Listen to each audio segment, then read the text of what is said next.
আরে অভয়, তাহলে তুই সত্যি সত্যি দীঘা যাচ্ছিস? একা একা যাচ্ছিস, ভালো লাগবে তো?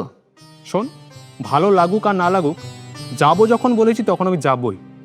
তোকে তো এত করে বললাম, সেই না ছাড়া তো তুই হ্যাঁ বললি না। আমি একাই যাচ্ছি। কি আর করবো বল। তা বলছি, শোন না, বলছি এই একা একা যাচ্ছিস, এই তুই তো একটা মেয়েকে সঙ্গে নিয়ে যেতে পারতিস। এমনভাবে বলছিস যেন আমি আমার হাতে আছে।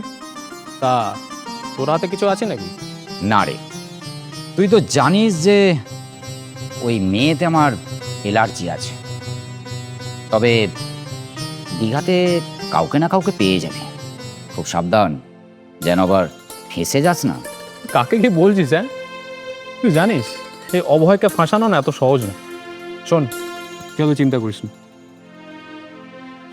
ঠিক আছে, তবে একটা কথা মনে রাখিস, ওই মেয়েরা না 12 হাত কাপড়েও ন্যাংটো থাকে। যাই হোক, সাবধানে যাস। হ্যাঁ, আসি। হ্যাঁ।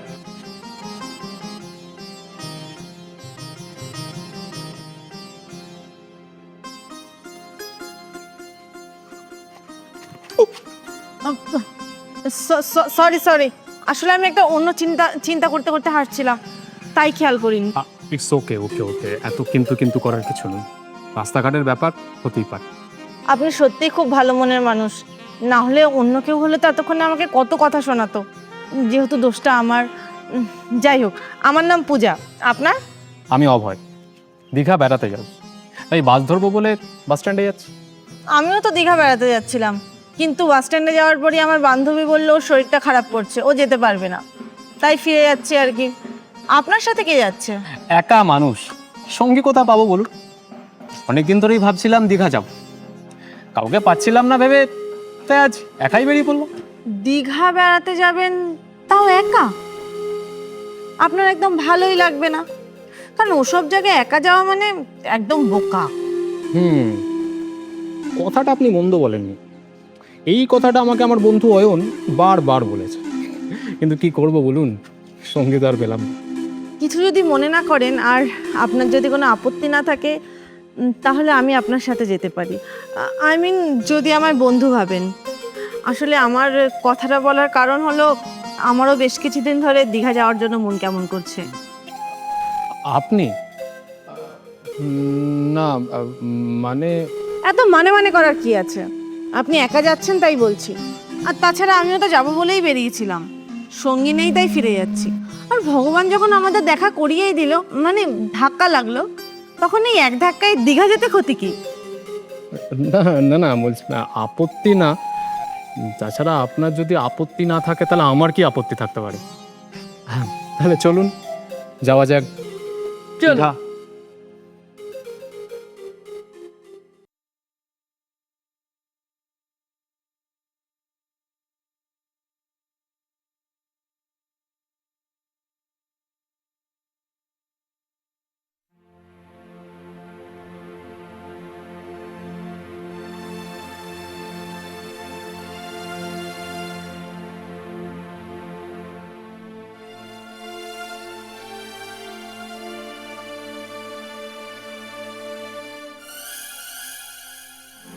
তারপর বলুন, রুমটা আপনার পছন্দ হয়েছে তো? যেহেতু আপনি আমার সাথে এসেছেন, সেহেতু আপনার সব ভালো লাগার দায়িত্ব এখন আমার। শুধু রুমটা নয়, সবকিছুই ভালো লেগেছে, শুধু একটাই খারাপ লাগা। কি খারাপ লেগেছে বলুন, আমাকে বলুন, আমি সেটা বাদ দিয়ে দেবো। এই যে, যখন থেকে আমরা একসাথে আসছি, তখন থেকে আপনি আপনি আপনি করেই চলেছেন। বন্ধুত্ব হয়েছে, একসাথে ঘুরতে এসছি, একসাথে থাকবো, আর আপনি আপনি করব? হুম, এটা তো মানা যায় না। সত্যি কথা বলতে, আমিও অনেকক্ষণ ধরে এই কথাটাই ভাবছিলাম, কিন্তু বলার সাহস পাচ্ছিলাম না। আর তাছাড়া তুমিও তো আমাকে আপনি আপনি বলছিলে, আমি একা বলবো সেটা তো ঠিক না। তার মানে একটা কথা স্বীকার করতেই হবে, ছেলেরা যতই বাহাদুর হোক, মেয়েদের কাছে ঠিক ছোট হয়েই থাকে, মানে একটা জড়তা থাকে আর কি। কি ঠিক বললাম তো? হ্যাঁ, আমারও তাই মনে হয়।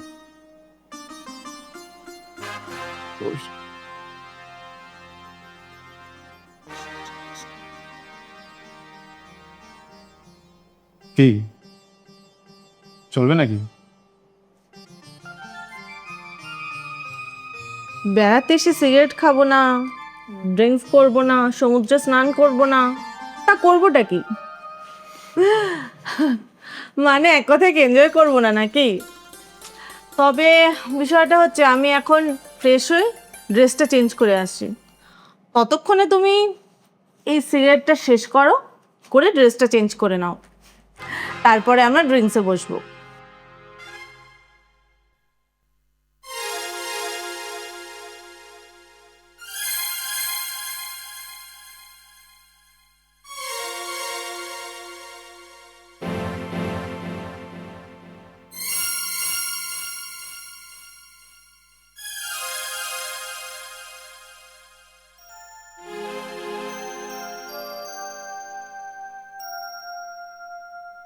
একেই বলে কপাল।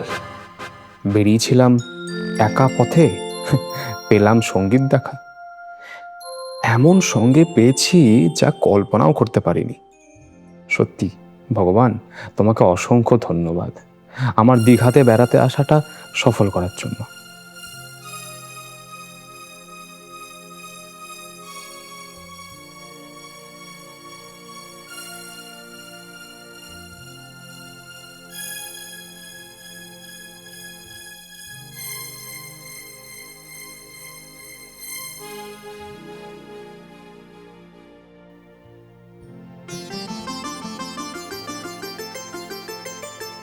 ছেলেটার বডিটা কি সুন্দর!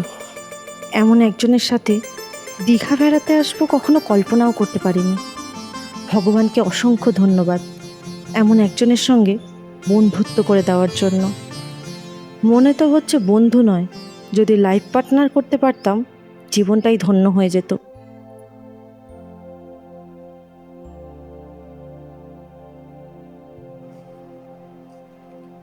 ও, তোমার চেঞ্জ করা হলো? চলো তাহলে ড্রিঙ্কসে বসে যাক। তুমি এসে গেছো? হ্যাঁ চলো, এবার তাহলে ড্রিঙ্কসে বসা যাক। তবে বাই দ্য ওয়ে, তোমাকে কিন্তু এই লাল ড্রেসটা পরে না জাস্ট অসম লাগছে। তাও ভালো, আমার দিকে নজর পড়লো। চল।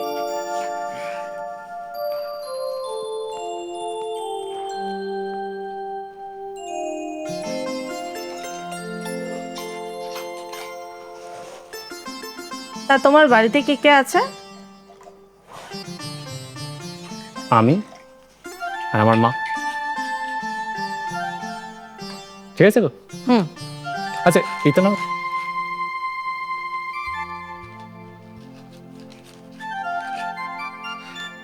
Cheers.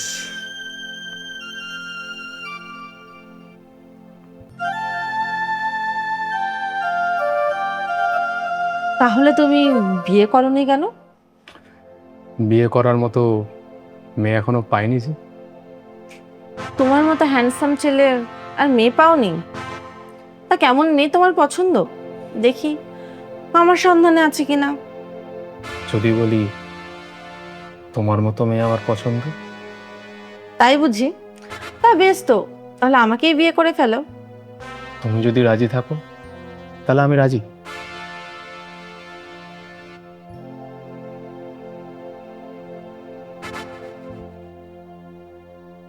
সত্যি পূজা, আমি যবে থেকে তোমাকে প্রথম দেখেছি আমি তোমাকে ভালোবেসে ফেলেছি।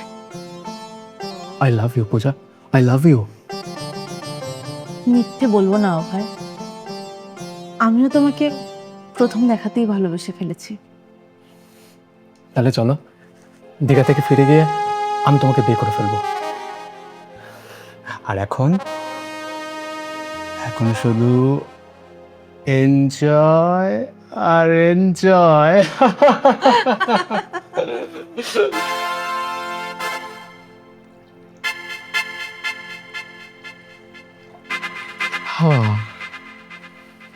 এক মিনিট, এক মিনিট অভয়, এটা না, এটা লেডিস সিগারেট, আর মদ দিয়ে এটা খেতে খুব টেস্ট লাগে।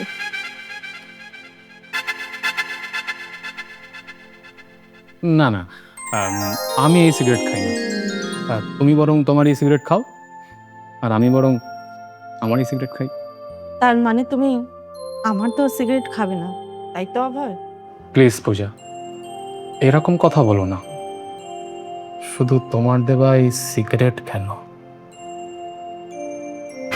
তোমাকে কামড়ে কামড়ে খাই।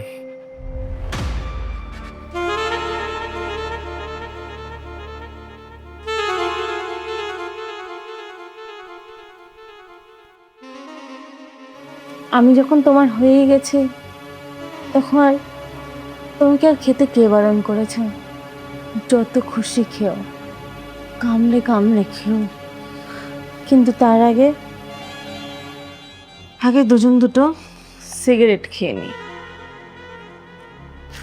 সিগারেট দুটো খেয়ে একটু জোশটা বাড়িয়ে নি। অবশ্যই খাবো, তার আগে আগে সিগারেটটা খাইয়ে তারপর তোমাকে কামড়ে কামড়ে খাওয়া।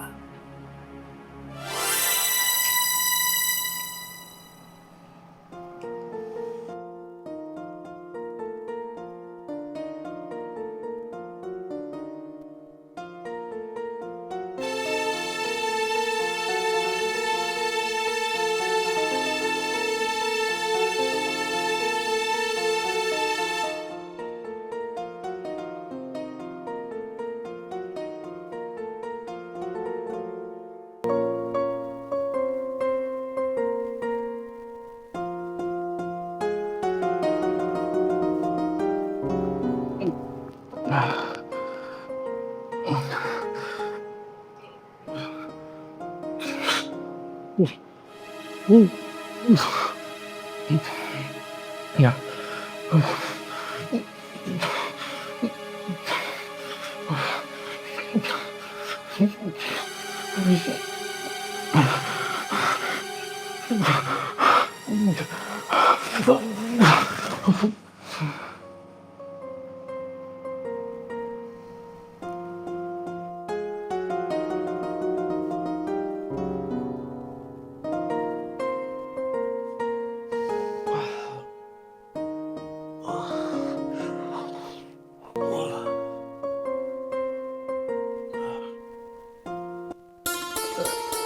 কি পূজা, তুমি এরকম বসে আছো?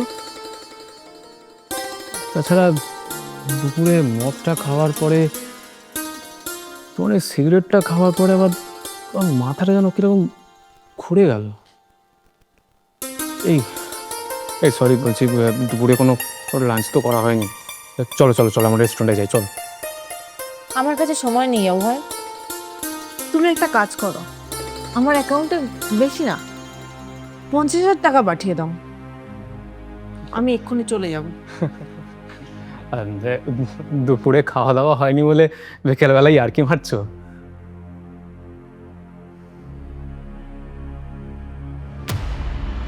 ছবিগুলো দেখো, ভিডিও আছে, তারপরেই বুঝতে পেরে যাবে ইয়ার কি করছি না সিরিয়াস। এ কি, আমাদের ক্লোজ ছবি, রোমান্সের ভিডিও, এগুলো তোমার ফোনে কে করে হলো? আর তাছাড়া এগুলো তো তোমার হোয়াটসঅ্যাপে, তার মানে এগুলো তো ছবিটা তুলে তোমাকে পাঠিয়েছি। বলো পূজা, আমি কিছু বুঝতে পারছি না, এগুলো তোমার কাছে কি করে এলো? তোমার এখন সেসব জানার কোনো প্রয়োজন নেই। এবার বলো, তুমি ভালোই ভালোই 50,000 টাকা দেবে, নাকি এই ছবিগুলো সব সোশ্যাল মিডিয়ায় পোস্ট করে দেবো? তার মানে তুমি আমার সাথে বেইমানি করলে? কিন্তু কেন? আমি তো তোমার কোনো ক্ষতি করিনি, আমি তো তোমাকে ভালোবেসেছিলাম। আর তুমি ভালোবাসার নাটক করে বেইমানি করলে।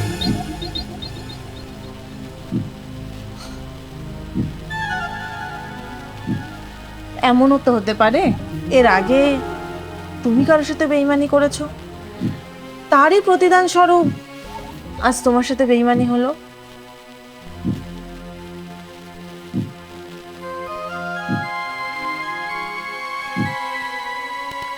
যাই হোক, এটা আমার স্ক্যানার, এখানে 50,000 টাকা পাঠিয়ে দাও। আমার হাতে বেশি সময় নেই, না হলে কিন্তু। আমি দিচ্ছি, টাকাটা দিচ্ছি।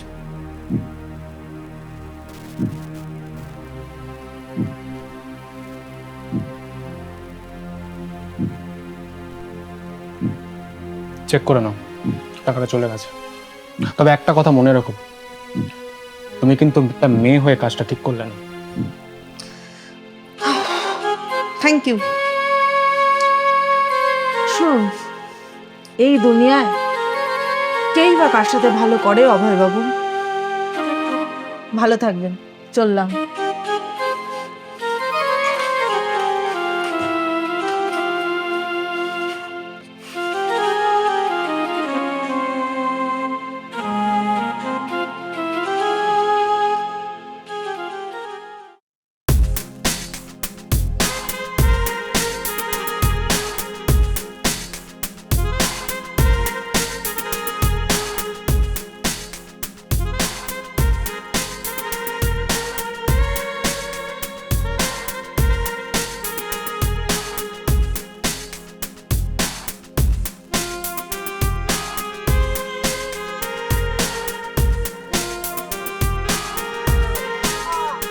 অসিত, তুই? ও, তার মানে তুই পূজাকে আগে থেকে চিনতিস, আর এটা তুই করিয়েছিস, তাই তো? বন্ধু হয়ে বন্ধুরা এটা করতে পারলি তুই? বন্ধু?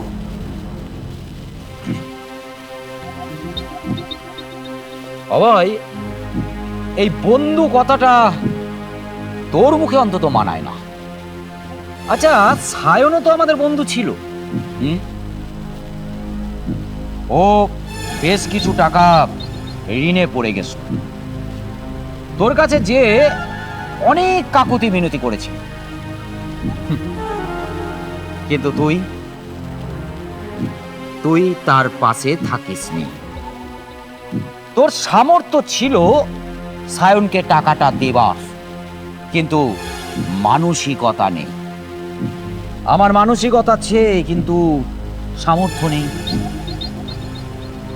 আর সেদিন ওই ঋণের চাপ সহ্য করতে না পেরে সায়ন আত্মহত্যা করছে। এতে তোর মধ্যে কোনো অনুশোচনা হলো না, এবং তোর বা আমার কারোর কিন্তু কোনো ক্ষতি হলো না। অভয়, যা ক্ষতি হলো সেই ক্ষতিটা এই পূজার, কারণ এই পূজা সায়নকে ভালোবাসত। এমনকি এই পূজার গর্ভেও আছে ওই সায়নের সন্তান। তারপর এই পূজা আত্মহত্যা করার জন্য তৈরি। আমি পূজাকে বাধা দিই, আমার কথা মতো ও ওই পথ থেকে সরেও আসে। কিন্তু ও আমাকে সেদিন বলেছিল, তোমার কথা আমি রাখতে পারি অসিতদা, কিন্তু তোমাকেও আমায় একটা কথা দিতে হবে। যে টাকার এত ওনার অহংকার, সেই টাকা আমি ওনার কাছ থেকে আদায় করবই, আর এর জন্য তোমাকে আমায় সাহায্য করতে হবে। আমি বলেছিলাম, তুই যখন বলছিস তখন আমি তোকে সাহায্য করব, কিন্তু দেখ এটা অন্যায়, এটা পাপ। তখন ও আমাকে এটাও বলেছিল যে আমি আবার ওনার টাকা ওনাকে ফিরিয়ে দেব, বাট একবার ওনাকে আমি বুঝিয়ে দিতে চাই যে টাকা কখনো কারো নিজের হয় না। অভয়বাবু, এরকম ব্যবহার করার জন্য আমি আপনার কাছে ক্ষমা চাইছি। পারলে ক্ষমা করে দেব, আর আপনার টাকা আমি আপনাকে রিটার্ন করে দিচ্ছি। তুমি কেন ক্ষমা চাইছো পূজা? ক্ষমা তো আমার চাওয়া উচিত। আমি যে ভুল করেছি সেটা আমি স্বীকার করছি। টাকা নিয়ে অহংকার করা উচিত না, আর টাকা থাকলে মানুষের পাশে দাঁড়ানো উচিত। আমি যা ভুল করেছি তা সংশোধন করা আমার পক্ষে আর সম্ভব। তবে তোমরা আমার একটা কথা রাখবে? বল, কি বলবি? আমরা নিশ্চয়ই রাখার চেষ্টা করব। অসিত, বর্তমানে পূজা তোর বোন। আমি চাই তুই পূজাকে আমার হাতে তুলে দে। আমি পূজাকে বিয়ে করব। তাতে সায়নের প্রতি যে দুর্ব্যবহার আমি করেছি তার কিছুটা হলেও তো প্রতিদান দিতে পারবো বল। প্লিজ প্লিজ পূজা, তুমি না করো না। কি রশিদ, দিবি তো?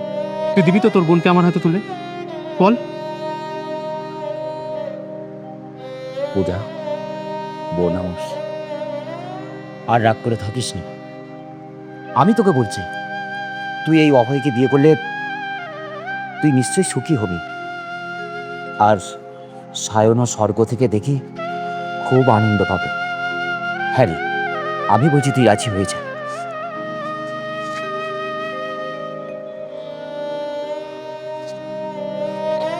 সেদিন থেকে তোমায় আমি দাদা বলে জানি। দাদা হয়ে যদি তুমি এটাই চাও, তাহলে আমার কোনো আপত্তি নেই। অভয়, আমি আমার এই বোনটাকে তোর হাতেই তুলে দিলাম। তবে আমার একটা কথা মনে রাখিস, ওর এই গর্ভের সন্তান যেন কোনোদিন বুঝতে না পারে যে তুই ওর বাবা নোস। এতে সবাই খুশি হবে, আর এটাই হবে তোর সবচেয়ে জীবনে বড় অহংকার।